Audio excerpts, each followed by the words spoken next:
গল্পের শুরুতেই আমরা ইমানকে দেখতে পাই। ইমান একটা ব্যাংকে ক্যাশিয়ারের চাকরি করে। প্রতিদিনের মতো আজকেও সে সকাল সকাল ব্যাংকে চলে এসেছে, কিন্তু এত ভালো চাকরি থাকা সত্ত্বেও তার বেতন ছিল মাত্র 2000 রিঙ্গিত। একদিন একটা বৃদ্ধ মহিলা, যে কিনা ব্যাংকের রেগুলার কাস্টমার ছিল, সে ইমানের কাছে অনেকগুলো 1 সেন্টের কয়েন নিয়ে আসে, কিন্তু ইমান তাকে নিষেধ করে দিয়ে বলে, আমরা 1 সেন্টের কয়েন অ্যাকসেপ্ট করি না। কিন্তু তখন সেখানে ব্যাংকের ম্যানেজার রেজা চলে আসে, আর এই বৃদ্ধ মহিলা ম্যানেজারের কাছে ইমানের নামে কমপ্লেইন করে দেয়। রেজা তখন ইমানকে বকাবকি করতে শুরু করে আর চুপচাপ কয়েনগুলো নিয়ে মহিলার কাছে ক্ষমা চাইতে বলে। আর তাই কোনো উপায় না পেয়ে ইমান ওই বৃদ্ধ মহিলার কাছে ক্ষমা চায়। এত সকাল সকাল এমন কাহিনীর জন্য ইমানের মুড অফ হয়ে যায়, তাই সে একটা ব্রেক নিয়ে তার বন্ধু ইন্টানের সাথে কফি খেতে যায়। ইমানের বন্ধু ইন্টান আসলে এই ব্যাংকের সিকিউরিটি ডিপার্টমেন্টের হেড ছিল।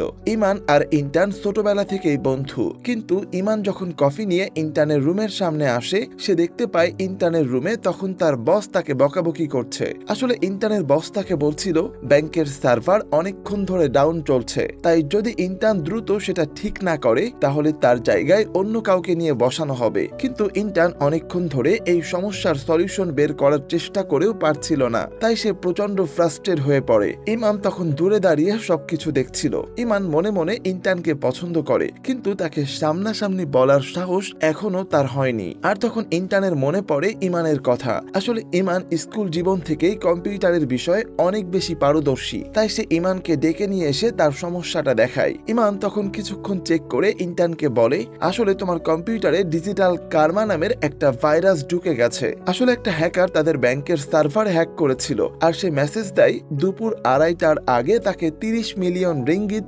বিটকয়েনের মাধ্যমে পাঠাতে হবে, তা না হলে সে ব্যাংকের সব ডাটা ডিলিট করে দেবে। ইমান তখন অনেক চেষ্টা করার পর সার্ভার থেকে হ্যাকারের ভাইরাস ডিলিট করে ব্যাংকের সব ডাটা বাঁচিয়ে নেয়। এত বড় একটা বিপদ থেকে রক্ষা করায় ইন্টান অনেক খুশি হয়, আর তাই সে ইমানকে তার সাথে কফি খাওয়ার জন্য সাদে নিয়ে আসে। ডিউটি শেষ করে সন্ধ্যার পর ইমান বাড়ি ফিরে আসে, কিন্তু হঠাৎ করেই তার পেটে মোচড় দিয়ে ওঠে, তাই সে দ্রুত দৌড়ে তার ফ্ল্যাটের দিকে যায়। ঘরে ঢুকতেই ইমান দেখে তার পুরো রুমে ঔষধের অনেকগুলো বক্স ছড়িয়ে আছে, কিন্তু ঔষধের দিকে খেয়াল না করে সে দ্রুত ওয়াশরুমে ঢোকে। ওয়াশরুম থেকে বের হয়ে ইমান তার বাবার কাছে ঔষধের বক্সগুলোর ব্যাপারে জিজ্ঞেস করে। তখন ইমানের বাবা তাকে বলে এগুলো আসলে পেটের রোগের ঔষধ। ইমান তখন বুঝতে পারে সে তার বাবাকে বাড়ি করার জন্য যে টাকাগুলো দিয়েছিল সেগুলো দিয়েই নিশ্চয়ই তার বাবা এই ঔষধগুলো কিনেছে। তাই সে তার বাবাকে একটু বকাবকি করে নিজের রুমে চলে আসে, আর রুমে এসে ইমান নিজের ল্যাপটপ খুলে বসে। সে একা একাই মনে মনে কথা বলছিল। সে মনে মনে ভাবছিল কিভাবে সে কলেজে থাকতে কলেজের ওয়েবসাইট হ্যাক করেছিল, আর সে হ্যাকিং শিখেছিল বলেই আজকে ইন্টার্নকে সাহায্য করতে পেরেছে। ইমান যখন এসব কথাগুলো ভাবছিল তখন হঠাৎ করে সে বাইরে কিছু একটা পড়ার শব্দ শুনতে পায়। কি পড়েছে এটা দেখতে যখন বাইরে আসে তখন সে দেখে তার বাবা ফ্লোরে পড়ে আছে। ইমান দ্রুত তার বাবাকে হাসপাতালে নিয়ে আসে। হাসপাতালে আসার পর ডাক্তার তার বাবাকে চেক করে জানায় আসলে ইমানের বাবার হার্ট অ্যাটাক হয়েছিল। আপাতত তাকে লাইফ সাপোর্টে রাখা হয়েছে, কিন্তু খুব দ্রুত তাকে হার্টের সার্জারি করাতে হবে, তা না হলে তাকে বাঁচানো যাবে না। ইমান জিজ্ঞেস করে সার্জারির খরচ কত আসবে। ডাক্তার বলে যদি সরকারিভাবে করাতে চাও তাহলে খরচ অনেক কম পড়বে, কিন্তু সেজন্য অন্তত 2 থেকে 3 সপ্তাহ অপেক্ষা করতে হবে। কিন্তু তোমার বাবার কাছে এত সময় নেই, তাই যত দ্রুত সম্ভব তাকে সার্জারি করাতে হবে। আর যদি তুমি কোনো প্রাইভেট হাসপাতালে তাকে সার্জারি করাও তাহলে অপারেশনের খরচ আসবে 60,000 আর বাকি হাসপাতাল বিল। কিন্তু এটা শুনে ইমান অনেক হতাশ হয়ে যায়, কারণ সারা মাসে তার বেতন মাত্র 2000। সে এতগুলো টাকা কোথায় পাবে? ইমানের সাথে তখন তার বান্ধবী ইন্টানও সেখানে ছিল। ইন্টান বলে তুমি চিন্তা করো না, আমি ব্যাংক থেকে লোন নিয়ে তোমাকে হেল্প করব। পরের দিন সকালে অফিসে এসে ইমান ব্যাংকের ম্যানেজার রেজার কাছে আসে, আর তাকে সবকিছু খুলে বলে এটা জানায় যে আমার লোন প্রয়োজন। ম্যানেজার সবকিছু শোনার পর ইমানকে বলে তোমার বাবার জন্য আমি সত্যি দুঃখিত, কিন্তু ব্যাংক থেকে তোমাকে কোনো লোন দেওয়া হবে না, কারণ তুমি এখনো কন্ট্রাক্ট জবের মধ্যে আছো। বাকি স্টাফদের মতো তুমি এখনো পার্মানেন্ট হওনি। ইমান তখন জিজ্ঞেস করে আমি ব্যাংকে 2 বছর চাকরি করছি, তাহলে আমাকে এখনো পার্মানেন্ট করা হয়নি কেন? তখন ম্যানেজার বলে এই 2 বছরে কাস্টমারের সাথে তোমার আচরণ খুব একটা ভালো ছিল না, এজন্য তোমাকে পার্মানেন্ট করা হয়নি। তার মানে নিজের ব্যাংকের থেকেই ইমান লোন পাবে না, তাই আবার ডিউটি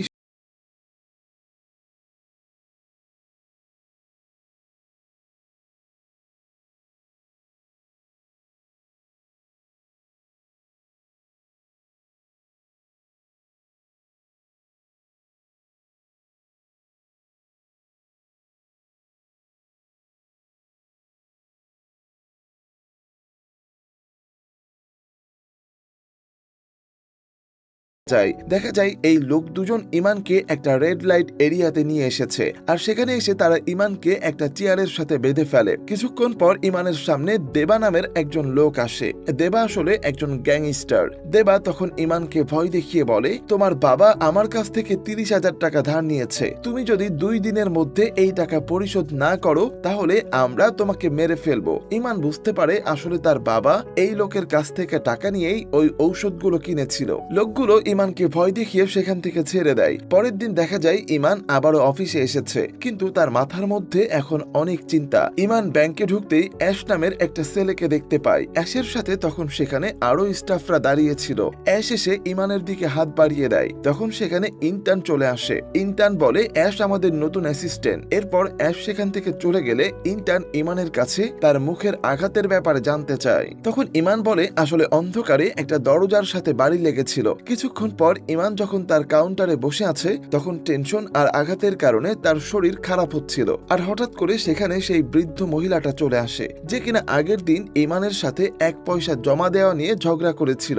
মহিলা ইমানকে তার ব্যাংকের চেক দেখিয়ে বলে তার অ্যাকাউন্ট থেকে নাকি কয়েকদিন ধরে টাকা কাটা হচ্ছে। এমনিতেই ইমানের মুড ভালো ছিল না, তার উপর এই মহিলার আচরণে সে আরো বিরক্ত হচ্ছিল। কিন্তু ইমান খেয়াল করে কিছু দূরেই ম্যানেজার দাঁড়িয়ে আছে, তাই সে চুপচাপ মহিলার চেকটা হাতে নেয় আর তাকিয়ে দেখে আসলে এই মহিলার অ্যাকাউন্ট থেকে 1 পয়সা 2 পয়সা করে কাটা হচ্ছিল। আর তখনই হঠাৎ করে ইমানের মাথায় একটা বুদ্ধি আসে। নিজে নিজেই মনে মনে বলছিল, আমার সব বিপদের সলিউশন আমার সামনে ছিল, কিন্তু আমি কখনো এভাবে চিন্তা করে দেখিনি। কতটা বোকা আমি। ডিউটি শেষ করে ইমান দ্রুত তার বাড়ি ফিরে আসে। ইমান জানতো কিভাবে হ্যাকিং করতে হয়। হ্যাকার প্রথমে কারো ডিভাইস বা সার্ভার হ্যাক করার জন্য তাকে একটা মেইল পাঠায়, আর সেই মেইলের মধ্যে এমন একটা লিঙ্ক থাকে যেটা ওপেন করার সাথে সাথেই সিস্টেম হ্যাক হতে শুরু হয়। কারণ ওই লিঙ্কের মধ্যে এমন কিছু ভাইরাস থাকে যেগুলো ডিভাইসে ছড়িয়ে গিয়ে হ্যাকারকে একটা আনঅথরাইজ অ্যাক্সেস হ্যাকার পেয়ে যায়, আর তারপর হ্যাকার দুনিয়ায় যে কোনো জায়গায় বসেই ওই ডিভাইস কন্ট্রোল করতে পারে। আর এই জিনিসটা ইমান অনেক ভালোভাবেই জানতো, আর তাই সে বাড়ি ফিরে টোটাল হিসাব করতে শুরু করে।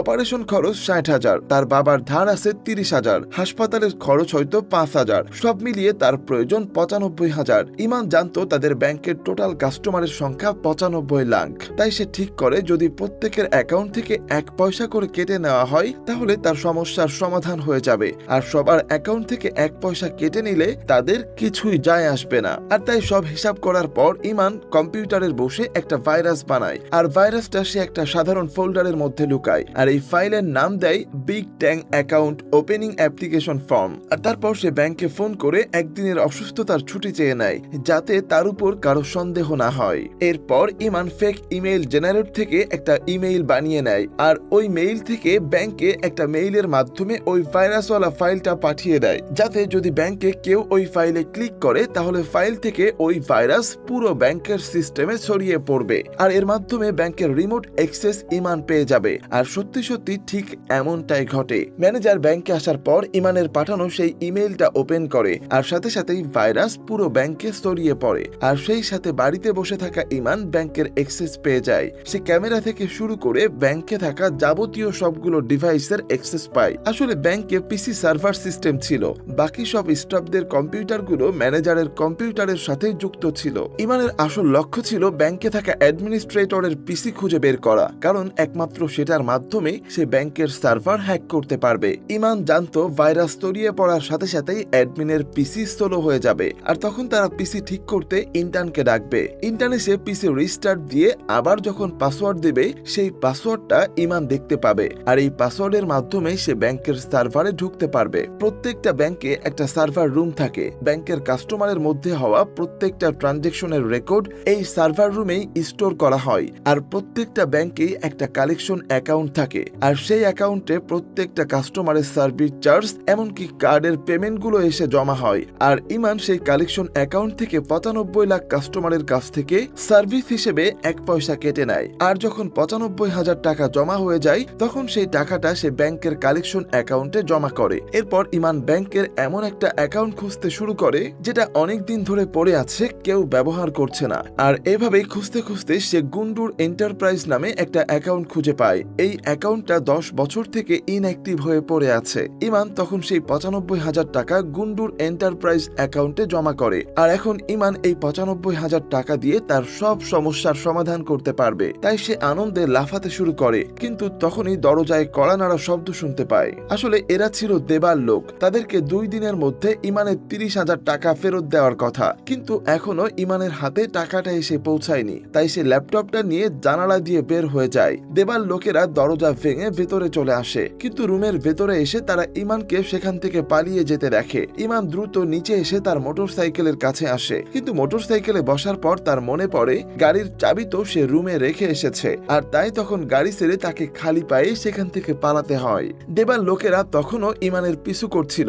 দৌড়াতে দৌড়াতে হঠাৎ করে সে একটা ট্যাক্সি দেখতে পায়। ইমান দ্রুত গাড়িতে উঠে ড্রাইভারকে বলে বিং ট্যাং ব্যাংকে যেতে, কিন্তু ড্রাইভার তখন তাকে বলে এটা একটা অ্যাপে চালিত গাড়ি, তাই আপনাকে আগে বুকিং দিতে হবে। কিন্তু ইমানের কাছে এত কিছুর সময় ছিল না, তাই সে পকেট থেকে কিছু টাকা বের করে ড্রাইভারকে দিয়ে বলে দ্রুত গাড়ি নিয়ে এখান থেকে চলো। টাকা পেয়ে ড্রাইভারও আর বেশি কিছু না বলে চুপচাপ গাড়ি চালাতে শুরু করে, আর ড্রাইভারও তখন খেয়াল করে 2 জন লোক মোটরসাইকেলে তাদের পিছু করছে। এটা দেখে ইমান ড্রাইভারকে আরো দ্রুত গাড়ি চালাতে বলে। ড্রাইভার গাড়ি চালাচ্ছিল, এর মধ্যে ইমান ভাবতে থাকে কিভাবে সে এই টাকাগুলো তুলবে, কারণ সে যদি গুন্ডুর এন্টারপ্রাইজ থেকে টাকাগুলো তার ব্যাংকে ট্রান্সফার করে তাহলে সে ধরা পড়ে যাবে। টাকাগুলো তাকে ওই অ্যাকাউন্ট থেকে সরাসরি ক্যাশে তুলতে হবে। তখন সে একটা বুদ্ধি বের করে। গাড়িতে বসে ল্যাপটপ দিয়ে সে গুন্ডুর এন্টারপ্রাইজের অ্যাকাউন্ট থেকে তাদের ব্যাংকের অন্য একটা শাখায় ৯৫,০০০ টাকা উইথড্র করে। তারপর সে ওই ব্যাংকের ম্যানেজারকে ফোন করে বলে আমি গুন্ডুর এন্টারপ্রাইজ থেকে বলছি, কিছুক্ষণ আগে আপনাদের ব্যাংকে আমি উইথড্র দিয়েছি, আর আমার একজন এমপ্লয়ি টাকাগুলো ক্যাশে নিতে যাচ্ছে, সে আসলে তাকে টাকাগুলো দিয়ে দিবেন।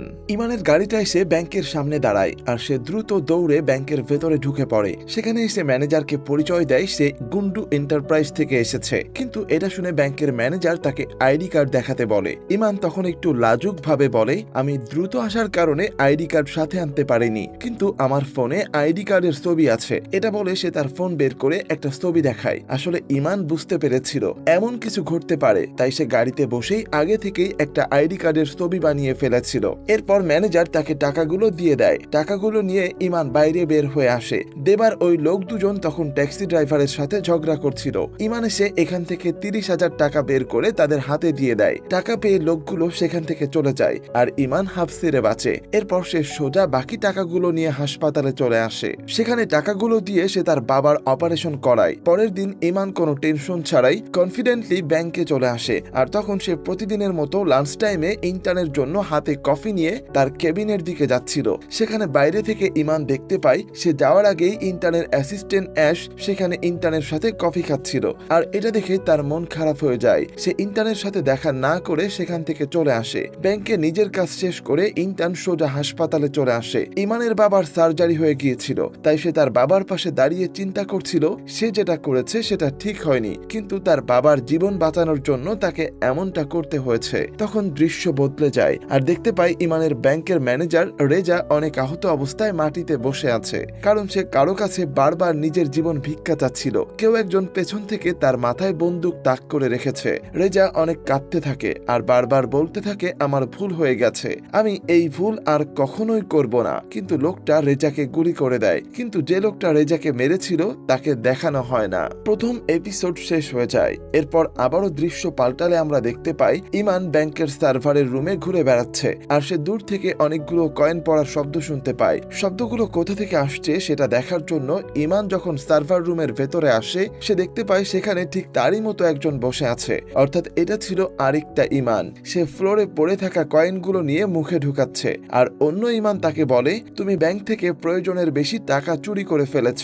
এটা দেখার সাথে সাথেই ইমানের ঘুম ভেঙে যায়। আসলে সে এতক্ষণ স্বপ্ন দেখছিল, আর এতক্ষণ সে তার বাবার সাথে হাসপাতালেই ছিল। এদিকে ব্যাংকে তখন ইন্টার্ন আর অ্যাশ তাদের বস আইরিনকে জানাচ্ছিল তাদের ব্যাংকের সার্ভারে ডিজিটাল কার্মা নামে একজন হ্যাকার ভাইরাস পাঠিয়েছিল, কিন্তু সেটাকে তারা থামিয়ে দিয়েছে, আর অ্যান্টিভাইরাস আরো আপডেট করেছে। আর অ্যাশ তখন আইরিনকে বলে এই কথাটা আমাদের পুলিশকে জানানো উচিত, কারণ আমাদের ব্যাংকের সব ডাটা হ্যাক হতে গিয়েও বেঁচে গেছে। কিন্তু আইরিন বলে আমরা চাইলেও এটা পুলিশকে জানাতে পারবো না, কারণ যদি এটা বাইরে জানাজানি হয় তাহলে আমাদের উপর থেকে কাস্টমারদের ভরসা উঠে যাবে। এরপর ইন্টার্ন আর অ্যাশ কথা বলতে বলতে আইরিনের রুম থেকে বের হয়ে আসছিল। এমন সময় তারা দেখে ব্যাংকের সব স্টাফরা টিভিতে কিছু একটা দেখে অবাক হচ্ছে।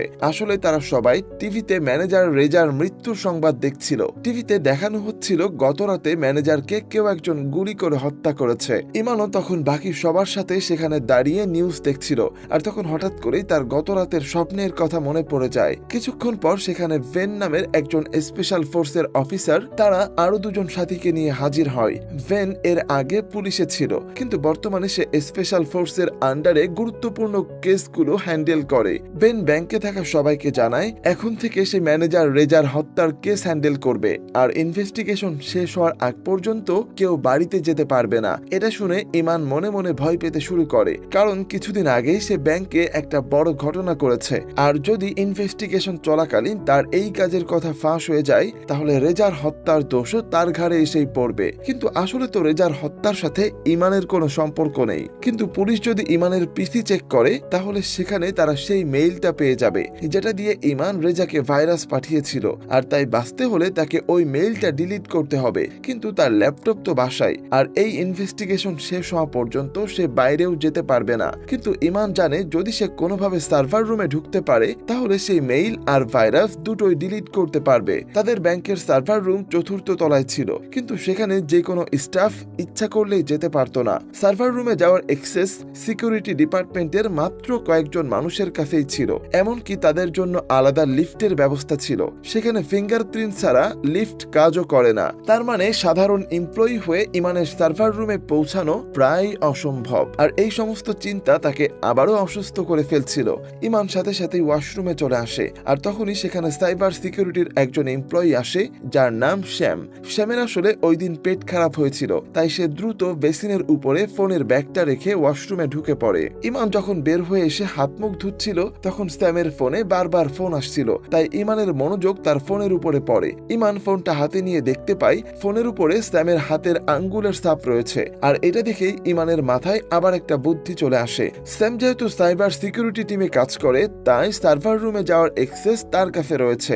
ইমান সাথে সাথেই খুব সাবধানে স্যামের ফোনের উপর থেকে প্রোটেক্টিভ গ্লাসটা উঠিয়ে নেয়, কারণ এই গ্লাসে স্যামের হাতের আঙ্গুল রয়েছে। আর এই আঙ্গুলের ছাপ ব্যবহার করে সে সার্ভারের রুমে পৌঁছাতে পারবে। কিন্তু সাধারণ এমপ্লয়ি হওয়ার কারণে ইমানের 4th তলায় যাওয়ার লিফটের দিকে যাওয়া মানা। যদি কেউ তাকে ওই লিফটে উঠতে দেখে, তাহলেই তাকে সন্দেহ করবে। আর তাই সবার চোখ এড়াতে ইমান দ্রুত ক্লিনিং স্টাফদের রুমে এসে তাদের ড্রেস পরে নেয়। ক্লিনারের গেটআপ নিয়ে ইমান দ্রুত সেই লিফটে উঠে পড়ে। আর সেখানে এসে ইমান ওই স্ক্রিন গার্ড বের করে সেন্সরের উপর লাগায়। আর তখনই সেখানে ব্যাংকের আরেকজন স্টাফ ফোনে কথা বলতে বলতে চলে আসে। আর তাকে দেখে ইমান ভয় পেয়ে যায়, তাই সে দ্রুত লিফটের দরজা বন্ধ করার জন্য স্ক্রিন গার্ড দিয়ে চেষ্টা করতে থাকে। কিন্তু প্রথমবারে সেন্সর ফিঙ্গারপ্রিন্ট ক্যাচ করতে পারে না। আর তাই দ্রুত ইমান স্ক্রিন গার্ডের উপর ফু দিয়ে সেটা পরিষ্কার করে নেয়, আর আবারও সেটা দিয়ে চেষ্টা করে। আর এবার কাজ হয়। সেন্সর স্ক্রিন গার্ডে থাকা আঙ্গুলের ছাপ নিয়ে চালু হয়ে যায়। উপরে আসার পর ইমান সবার আগে অ্যাডমিন পিসির রুমে আসে,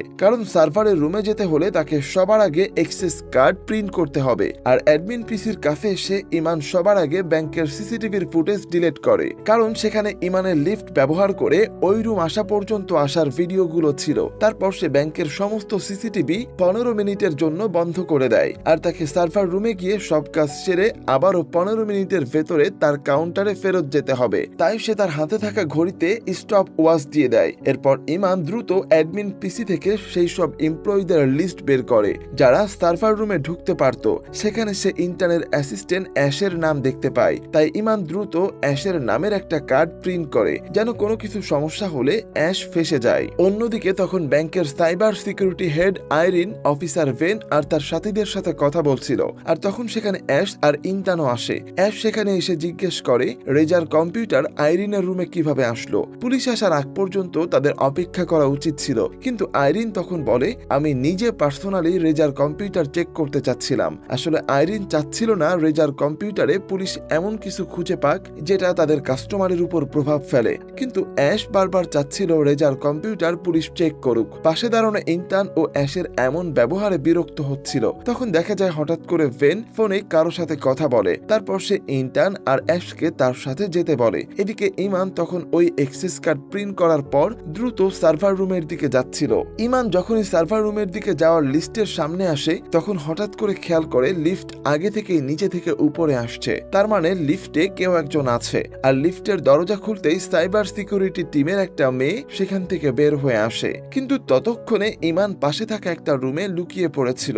লিফট থেকে বের হয়ে মেয়েটা রুমের দরজা বন্ধ হওয়ার শব্দ শুনতে পায়, তাই সে চেক করার জন্য দরজার কাছে আসলে আশেপাশেই কাউকে দেখতে না পেয়ে আবারও রুমে ঢুকে যায়। অন্যদিকে ভেন তখন ইন্টার্ন আর অ্যাশকে নিয়ে সিসিটিভির রুমে চলে আসে। সেখানে এসে তাদেরকে দেখায় ব্যাংকের সব সিসিটিভি একসাথে বন্ধ হয়ে পড়ে আছে। ইন্টার্ন তখন ভেনকে বলে তারা মাঝে মাঝে পুরো সিস্টেম আপডেট করে, কিন্তু সেটা সব সময় ব্যাংকের ওয়ার্কিং আওয়ার শেষ হলেই তবেই করা হয়। আর তখন অ্যাশ বলে ওঠে, আমার মনে হয় ব্যাংকের সিস্টেম কেউ হ্যাক করে ফেলেছে। কিন্তু তখন ইন্টার্ন বলে, হ্যাকার এখন আমাদের সিস্টেম হ্যাক করতে পারবে না, কারণ আমরা সিস্টেম আপডেট করার পর যদি কেউ বাইরে থেকে হ্যাক করার চেষ্টা করে তাহলে আগে আমরা সেটা জানতে পারবো। কিন্তু তখন অ্যাশ আবারও বলে ওঠে, যদি হ্যাকার ব্যাংকের ভেতরেরই কেউ হয় যার কোডিং আর হ্যাকিং এর ব্যাপারে জ্ঞান আছে এমন কেউ। এটা শুনে ইন্টার্ন আর ভেন দুজনেই একটু চিন্তায় পড়ে যায়। এদিকে ইমান তখন চতুর্থ তলায় চলে এসেছে। সে দ্রুত অ্যাশের অ্যাক্সেস কার্ড ব্যবহার করে সার্ভার রুমে ঢুকে পড়ে।